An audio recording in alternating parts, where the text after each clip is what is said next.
The paper doesn't leak itself. Somewhere between the printing press, the transport vehicle, and the exam center, a human being with a name, a designation, a salary paid by taxpayers made a choice. That's where the story actually lives, not in the leak itself, but in the chain of people who were supposed to stop it and didn't. Consider this just for a moment. Private companies, Google, Amazon, even AI labs like Anthropic protect enormous amount of sensitive data every single day, and largely it holds. Not because they are smarter than the Indian government, but because their systems are built with non-negotiable principle. If you fail, there's a real cost. That's it. That's the whole point of comparison. Now let's talk about why our system don't have that same principle, and it starts long before NEET. NEET isn't an isolated failure, it's the largest chapter in a much older story. Long before NEET became a national headline, state-level recruitment exams, teacher eligibility tests, and civil service exams had already been compromised. The same pattern again and again. A syndicate, a middleman, a local politician looking the other way in exchange for a cut or a vote bank.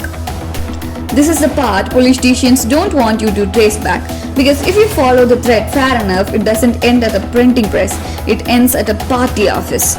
Every league has a demand side and a supply side. Someone is willing to pay lakhs, sometimes crores, to guarantee a government job or a medical seat for their child. And someone with political protection is willing to supply that guarantee, because in a system where postings, transfers, and tenders are already currency, a question paper is just one more thing to sell. That's the real story before NEET. Not one scandal, a functioning shadow economy protected by the very people mean to police it.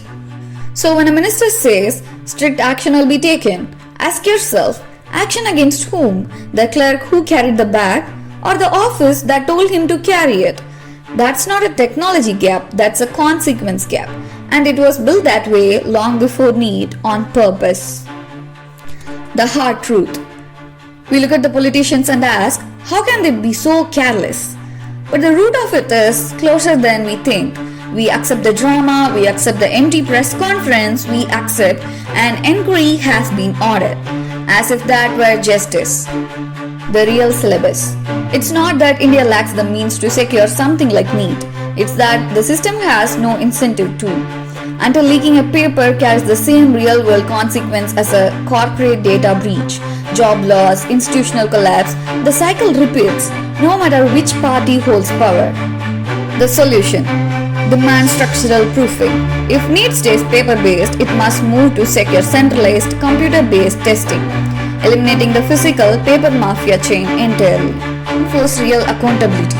Push for fast-track courts under the Public Examinations Act with sentencing that treats a leak as the national-scale crime.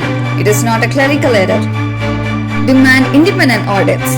Exam bodies should face mandatory third-party security audits, not internal self-review, the same standard any serious institution is expected to meet. Follow the money and the names. Don't let the story end at the clerk or the local agent. Demand investigations that name the political protection behind the syndicate. Every time, not just when it trends. The education mafia and the politicians didn't just leak a question paper, they exposed a system with no consequences built in.